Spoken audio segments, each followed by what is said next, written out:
Hello everybody and welcome back to the channel, or welcome if you're new around here. Today I am going to be going through all of the fiction books that I read in 2023, giving you kind of a really quick synopsis if I think it's appropriate to, as well as my star rating and maybe a little bit of a reason why.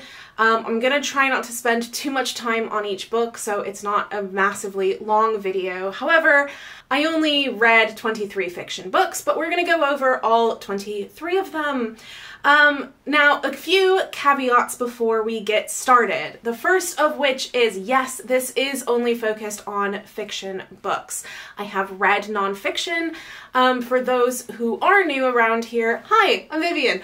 I'm a researcher and a writer, which means that I do spend a lot of time reading nonfiction and particularly academic texts. That's where I spend most of my reading time during the day if I am doing reading time, because I read for research. However, reading for research and reading for fun are very different experiences. You can read academic texts for fun. I have definitely done it before.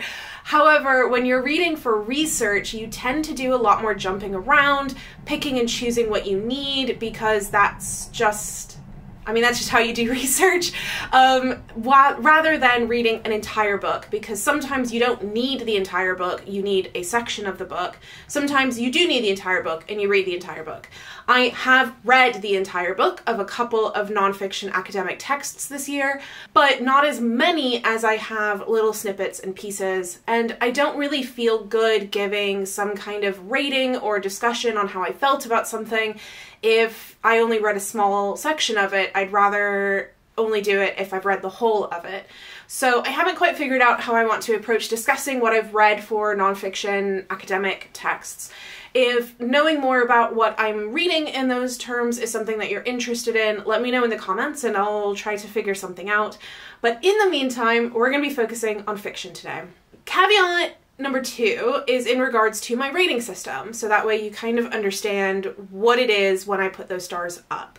So I have a 5-star rating system. I do not use 0.5s because at that point it's basically a 10-star rating system. So it's only 1 to 5, nothing else. And the rating system is pretty basic, and it is as follows. 1 star is I absolutely hate this book. Normally, I only reserve 1 stars for books that I did not finish. I hated it so much that I could not get through the book. I am not going to be discussing those books today. 2 stars is I really didn't like it. I obviously finished the book, so there was something that was compelling me to finish it, so that's at least a good sign. However, I would not recommend it. I did not like it. I just did not enjoy this 1 iota. Most of my books fall under 3 stars. This is literally the rating. It's okay.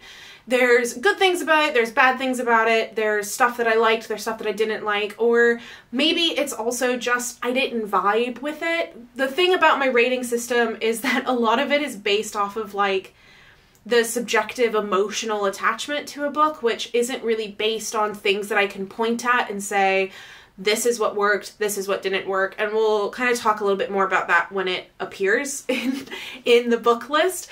But yeah, it's a lot more focused on how the book kind of just emotionally attaches to you or doesn't. And if it doesn't, but there was nothing that I can point to as saying this was a problem, then it tends to be a 3-star, because if I read it in a different mood, if somebody else read it who had a different experience than me, then maybe it would be a much different rating. So that's why I kind of leave it at that. 4 stars is I liked it. Maybe there's some stuff that I didn't love about it. Maybe there's something that I kind of feel like keeping me from giving it a 5-star, but it's a 4-star. I liked it. And 5 stars are, I loved them. I tend to give more 5 stars than I have seen given out by other people before, because as I said, it is purely based off of how I would respond if somebody was like, oh, I just picked up this book at a charity shop, have you read it? what would I say? Would I say, oh, I hated that book? Would I say I didn't like it? Would I say it's all right? Would I say I liked it? Or would I say, oh my God, I love that book? And I tend to be very overly enthusiastic about things that I really like. And so when I do really like something, I tend to be like, oh my God, I loved it. Even if there are things that might not make it perfect.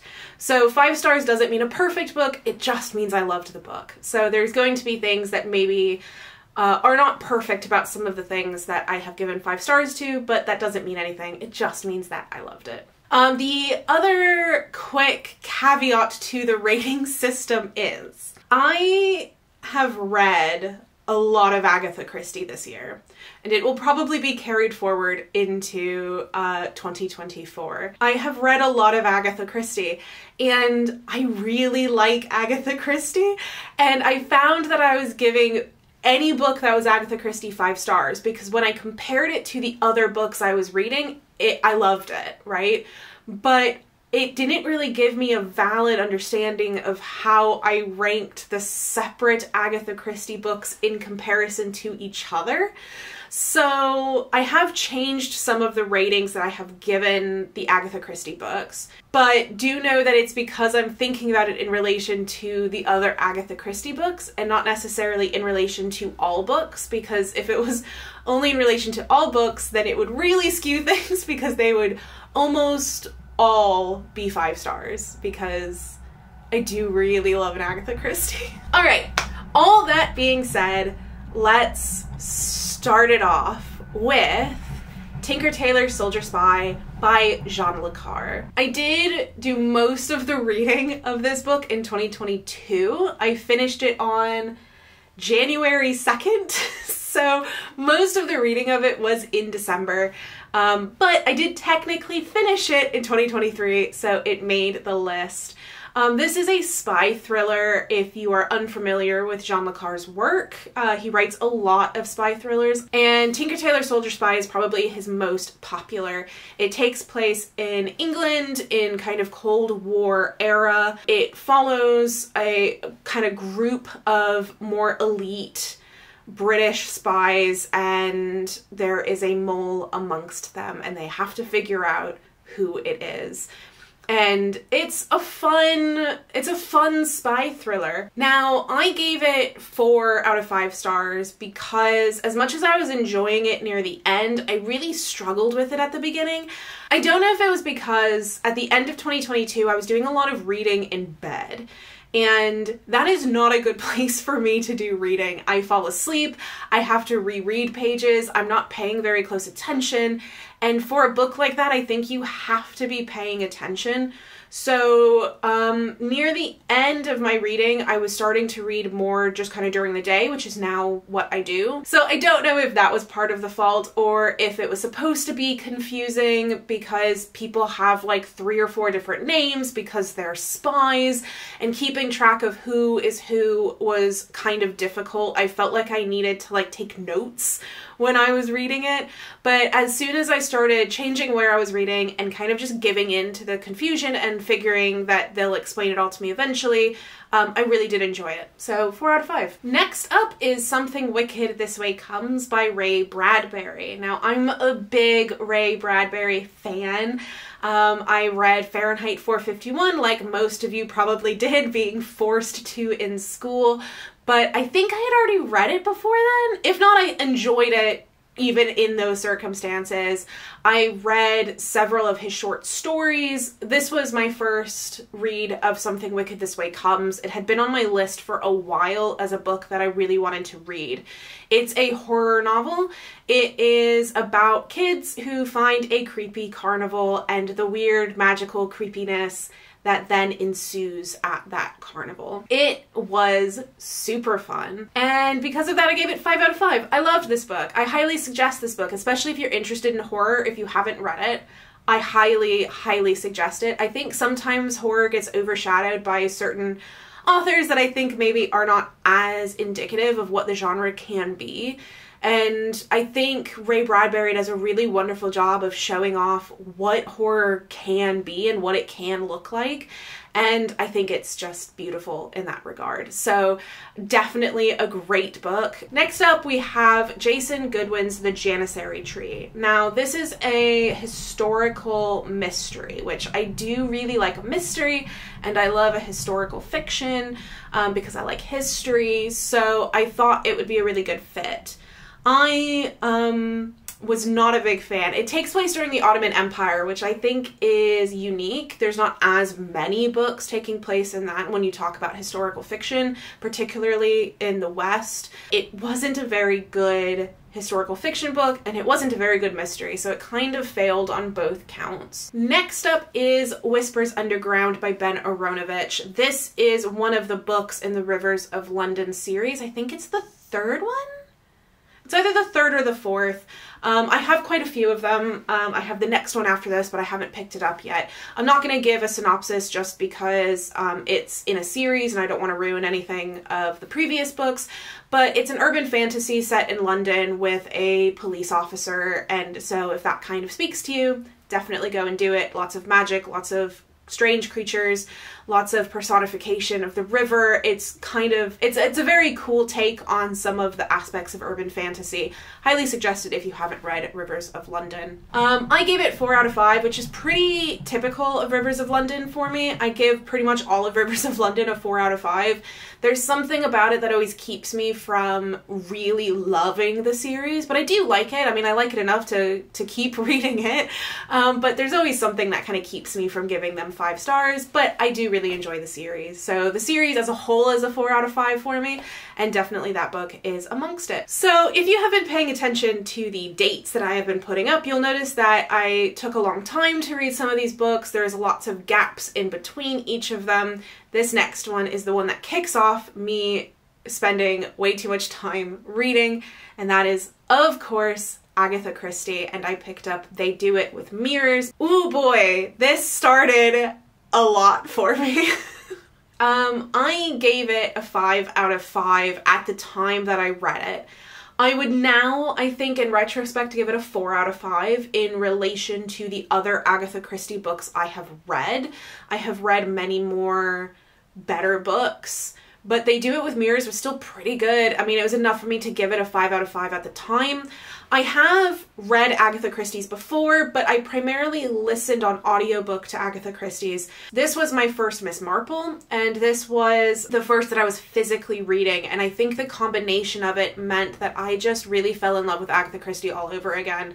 And I became obsessive, and you're going to see a lot more Agatha Christie on this list because of this book and how much I really liked it. So 5 out of 5 at the time. Now I would probably say 4 out of 5 in relation to other Agatha Christie's, as well as taking into account other books as well, and the fact that I did really like it. Next up, we have The Strange Disappearance of a Bollywood Star by Wasim Khan. Now this is, I think, the third of the Inspector Chopra series by Wasim Khan, who is a mystery writer, if you don't know. This one explores the disappearance of a Bollywood star. Chopra sees the star disappear in the middle of a live performance, and now is having to both find him and figure out what happened to him. And I know that this is the third one, but the first of the Chopra series that I read, but I think that a lot of them did lend itself to being able to read them in any order. I do want to read a lot more of the Inspector Chopra series now that I've read this one. But yeah, I really enjoyed it. I gave it a 5 out of 5. I did really love it.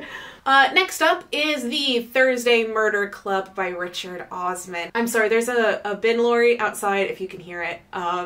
Sorry. What are you gonna do? I know that the Thursday Murder Club can be a bit divisive, but I personally really enjoyed it. It's about 4 pensioners in the UK. I think they're living in Kent. They take time to solve murders, and then one kind of just falls in their lap and they get to solve it. I love an old lady solving a crime. I like Miss Marple, what can I tell you? So yeah, kind of having 4 Miss Marples basically, but with 2 of them being men. I really enjoyed. There was also a lot of very fun commentary on British society, which as a kind of somebody who's an outsider looking in, I also found very fun. Maybe it would pass over the heads of some people who might not live in the UK, because some of it does require certain cultural knowledge.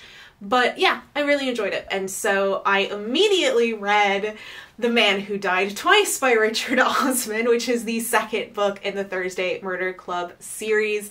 And again, I gave it a 5 out of 5. To me, the 2nd book has the best mystery. The first one was nice because it was setting up the world, it was setting up the characters, and I was really enjoying those characters. And so for that, I really liked the book. The mystery to me had some problems, but I was able to overlook them in love of other things. The mystery structure of the 2nd book to me was just amazing. I really, really loved it. It was nice being able to get straight into it. I didn't need to try to relearn characters. Yeah, 5 out of 5 again. And now for something completely different. I swapped now to Guards Guards by Terry Pratchett. Much to my in-laws' dismay, this was my first Terry Pratchett. As soon as they found out it would be my first Terry Pratchett, there were lots of arguments over which Terry Pratchett I should be reading first. I had opinions from my friend Holly as well, so there was a lot of ideas of which one I should read first, and most people agreed that Guards Guards should be my first. It was okay. I gave it a 3 out of 5. I don't know whether it was because I had been in the midst of reading mystery novels that I kind of was approaching it thinking of it as a mystery novel, and so knowing kind of who did it was not very fun to me. It wasn't really about who did it, it was just about the dynamics of the characters and the world. But yeah, I just didn't really connect to it as well as I was really hoping that I would, with how many people that I know and love are Terry Pratchett fans. A lot of it, I think, has to do with style. I've talked about it on a writing vlog before, but I cannot see images in my head, especially when I'm reading. And so if there is a writer that is very overly reliant on visualization for their writing style, then I tend to really struggle with their book. And I found that Terry Pratchett sometimes fell into this camp. Neil Gaiman also falls into this camp. I do admire Neil Gaiman, but I cannot read Neil Gaiman. I really struggle through it. And Terry Pratchett was a very similar thing to me with Neil Gaiman, where I was reading it and I was going, I see that you are talented, I see why people really love you, I see what you are doing, and I admire that, but I just cannot read this. And I mostly finished it because I had the social pressures of other people. I was tempted to DNF it a couple of times. However, I am going to give Terry Pratchett one more try later in 2024. I have Mort on the shelf waiting for me. But yeah, 3 out of 5. I'm really sorry to all my Pratchett fans.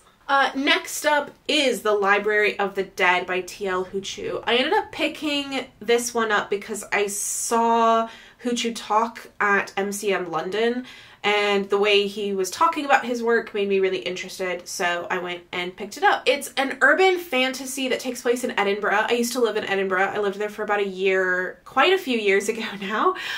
So it was fun kind of returning to the world of Edinburgh, but it's a very different Edinburgh. It's like an alternate history / urban fantasy. So it's a very different world that is imagined, and that kind of made it more fun. It felt a little bit more like a fantasy than an urban fantasy because of that, but still had those urban fantasy elements of the world being more contemporary, as well as being able to connect to the landscape itself, because I was in Edinburgh, so I was recognizing street names and locations and stuff like that, which I thought was really cool. It's also got a really nice diverse set of characters, which I always really like to praise. I gave it a 4 out of 5. Next up, we have another Agatha Christie. We have The Body in the Library. This one was just fun. It is what it says on the tin. There's a body in the library. It's another Miss Marple. I'm going to be reading a lot of Miss Marple. And yeah, it was fun. Like all Agatha Christie's, it was just a bit of fun. I gave it 4 out of 5. One of the things that I really like about Christie is that she'll pick something that is a very obvious cliche and try to explore it in really new, interesting fashions. The Body in the Library was a cliche even for Agatha Christie at the time, but she wanted to try to do it and have fun with it, and I think she did. So I enjoyed it, and you can't fault someone just wanting to write for the fun of it, and I think that joy that she wrote with, I think, can be picked up by the reader, and I definitely feel that when I'm reading it. I just have fun reading it. So 4 out of 5. Speaking of Agatha Christie, we have A Murder is Announced by Agatha Christie as the next thing that I read. This is such a fun one. It starts with a murder being announced in the local paper and all of the wonderful strangeness that unfolds afterwards. It's another Miss Marple, though Miss Marple doesn't appear until like halfway through the book. But despite that, I think this is one of my favorite Agatha Christie novels. There is some problems. There are some very not so hidden anti-Semitic-ness. However, I did really like the mystery. I liked the structure of the mystery. I loved the red herrings. I loved this book so much. So yeah, this one's definitely a 5 out of 5. Absolutely loved this book. Absolutely adored this book. And then I read The Bullet That Missed by Richard Osman. This one had the vibe of more of the same. However, I don't know. There was just some problems with it that I think just didn't make it as good as the other two. The structure of the mystery to me was a bit of a problem. It was a bit of a miss. There were too many characters. So I only gave it 4 out of 5 compared to the 5 out of 5 of the other books in the series. And I'm really hoping that the next one isn't as bad, or is probably going to start dipping in ratings for me. Do not spoil me on it. I will be reading it soon. I'm in a very long wait list with my library. The next one that I read is The Murder Game by Tom Hindle, which is the second book by Tom Hindle. I read the first one later in this list. And this is a very classic murder mystery. Everyone's kind of in an old mansion, cut off from the world, no phone signal, and somebody dies and gotta figure out who did it. And I think it was really fun. There were a lot of things that I liked about it. There were a lot of elements that I thought were really interesting. I couldn't really connect to it sometimes. There was just something about it made me only want to give it 4 stars instead of 5, even though it had all of the elements of the 5. And it's kind of what I was saying about before, of even if on paper something fits everything properly, that doesn't always necessarily mean that it's a good book that you love. Like, there might be something emotionally missing, and I think that was what it was, and we'll talk about it a little bit more at the next Tom Hindle. But yeah, 4 out of 5, but I did enjoy it, and I do suggest Tom Hindle for anyone who really likes mystery novels. The next one is Midnight at Malabar House by Wasim Khan. Now, I know this is the second Wasim Khan, however, this is not an Inspector Chopra book. This is a new series that he started writing. It was the first of that series, where it follows India's first female detective, and it takes place during the time of the Indian partition, which I think is a really interesting time period. It's not one that I know much about, particularly the India side of that discussion is often not talked about. And so hearing about it from a more like personal boots on the ground perspective, I think was really fascinating and very valuable. That being said, I gave it 3 out of 5. The story was really fascinating, and again, the story of the mystery also tied to this history of the partition. So I found that intensity interesting. However, there were just elements of the book that I thought didn't work. And I think the history element of it did work. I think the India aspect of it really worked. I really loved those parts of it. The main character, I just don't get. She feels very flat to me. She feels very like quintessential strong female character, but we don't really know anything else about her other than that. There was a romance that felt very shoved in, like it didn't make any sense. It just, everything kind of felt flat other than the history and the setting. So I really wanted to like it more because I thought the setting was amazing, but everything else really fell flat for me. So only a 3 out of 5. I don't think I'm going to be reading any more in this series, which is a shame because I did really like Inspector Chopra. So I'm probably going to keep reading Chopra, but I might not keep reading this one. All right, ending October, beginning November with The 7 Deaths of Evelyn Hardcastle by Stuart Turton. This is a magical realism fantasy mystery. I don't really know how to pin it. I'm not gonna say too much about it because I went into it completely blind and not knowing anything about it at all, other than that there were a couple of people whose opinion I like, who recommended it and said it was an amazing book, so I read it. And I think I'm just gonna leave it at that. If you know nothing about it, I highly suggest going into it with that mindset. I loved this book. I loved this book. Again, there were problems with it, but I so didn't care about those problems. I just really loved this book. I found myself thinking about it a lot. I read it really, really fast. I was waking up really early in the morning in order to sneak out to the couch to keep reading. I just really enjoyed this book. I really, really loved it. So it's a 5 out of 5. I highly, highly suggest it. If you are a fan of fantasy-ish things and very strange takes on murder mysteries, highly suggest. It is not your typical murder mystery. It is not a cozy crime by any stretch of the imagination. There's a lot of violence in it, just to warn you, but it is so good and I enjoyed it. So that's it. 5 out of 5. Loved it. And then we're going into The Word is Murder by Anthony Horowitz. This one. So this is a weird one because Anthony Horowitz is also a character, and I, for the life of me, cannot figure out if he was caricaturizing himself or if he really is a stuck-up asshole, because boy does he not give himself any favors, and he doesn't. There were a lot of problems with this book. The idea is that he's following around a Detective Hawthorne, writing a true crime story, but obviously it's a fiction, but it's told through the eyes of Anthony Horowitz, who is the writer. Yes, the actual writer, not just like a name for Anthony Horowitz. He hasn't made up his own history either, or put himself in a different position than he is. I mean, I had to sit through pages of his CV, okay? Pages of his CV. The other problem is that the Detective Hawthorne is not intriguing in any way, shape, or form as a character. He kind of fails on all the detective counts except for like doing what it says on paper, but not really doing what it says in vibe, if that makes sense. He's supposed to be the grumpy kind of, you know, smoking a cigarette, fuck the world kind of detective, but he's just an ass. Like, he's not an interesting ass. He's not an ass with a good sense of justice. He's just an ass.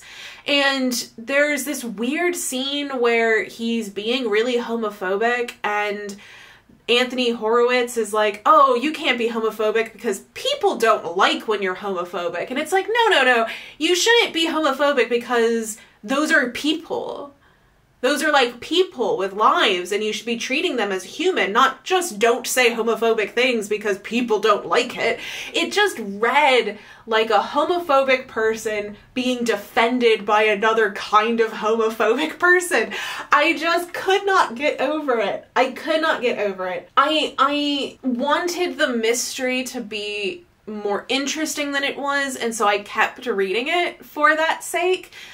So that's why it's not a DNF, but boy howdy is this only 2 stars. This is a I do not suggest. I'm never going to read another Anthony Horowitz book because I just can't. I just can't with this man. So yeah, no, I'm done. I'm done with it all. 2 stars. Horrid. Hate it. didn't like it. I think coming after The Word is Murder actually helped Tom Hindle a little bit, because after this one I read the next Tom Hindle book, which was actually the first Tom Hindle book, which is A Fatal Crossing. And I think I probably would have had a lot more problems with this book if I had read it in a different position in the year. But I read it after that terrible, horrendous book, and so I was just grasping for anything that was remotely interesting or enticing in any way, shape, or form. And so I think I gave probably a lot more credence to aspects of this book that I would probably have in another circumstance disliked. It's a murder mystery that involves an art theft all on a ship that is going from the UK to New York. And again, it's another historical one. I think it takes place 30s, 40s, 50s. I think it was 50s. The fact that I can't pin it down is probably a problem. In retrospect, it clearly wasn't a very important thing, other than the fact that somebody was fighting in the war. I just can't remember if it was the First War or the Second World War, but it was one of the world wars. I gave it 4 out of 5 stars, and we're going to talk about this for a second. I do not know why I cannot for the life of me give 5 stars to Tom Hindle. Again, he's one of those that has everything on paper that you should. He's clearly studied mystery novels. He knows what works. He knows what doesn't. And he is trying to replicate all the things that works. And he is replicating it.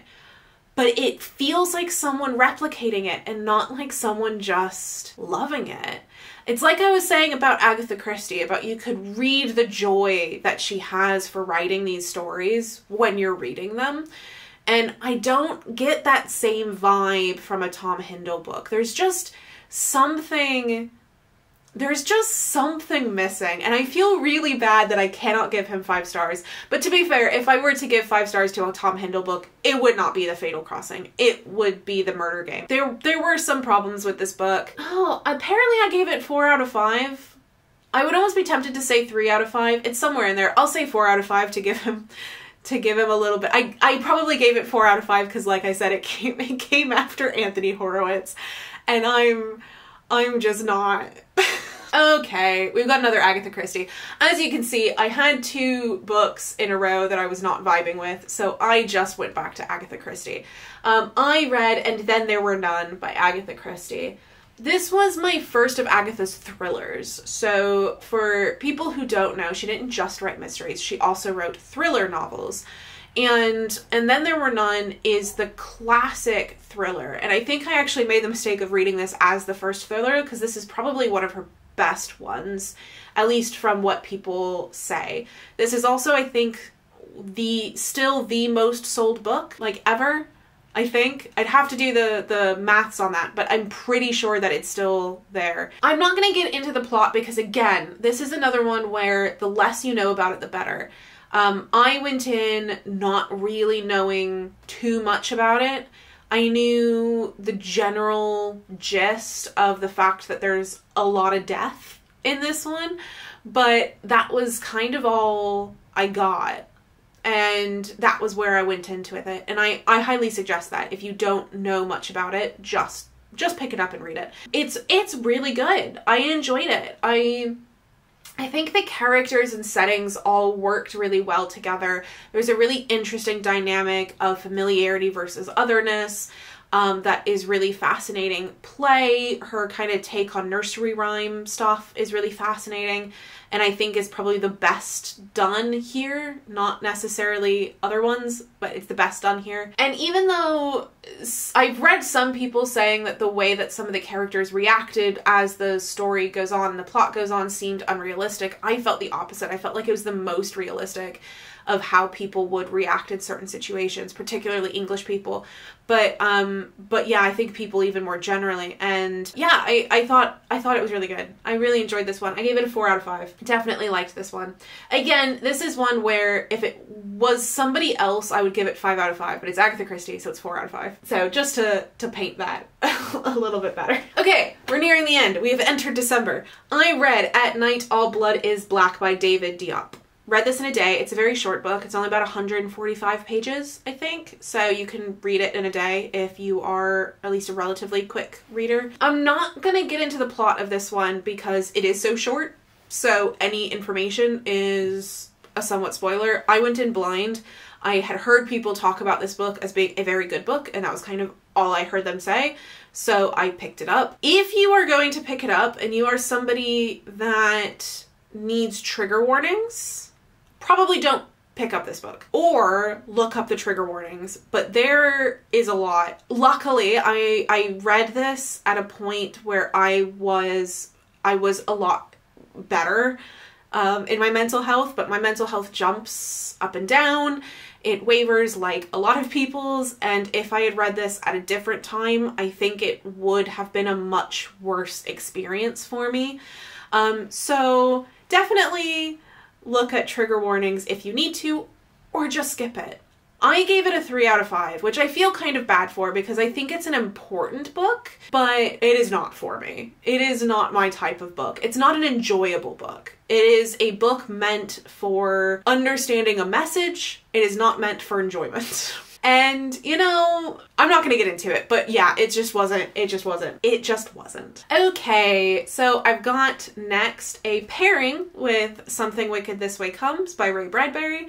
I read By the Pricking of My Thumbs by Agatha Christie. Now, I know I probably should have read that in the opposite order, but what are you gonna do? I picked up By the Pricking of My Thumbs by Agatha Christie. Yes, back to Christie. This was my first Tommy and Tuppence book that she wrote. Again, didn't know it was Tommy and Tuppence until I was in the middle of reading it. I do a lot of, my library kind of gets Agatha Christie books in and out pretty freely. And so I tend to go and just peruse and see if they've got anything new or interesting, and then I'll just grab it off the shelf. And that's what I did. And so I had no clues about it, just read it. Tommy and Tuppence are spy people. For people who don't know. And so they fall more into the thriller camp of Christie rather than the mystery camp.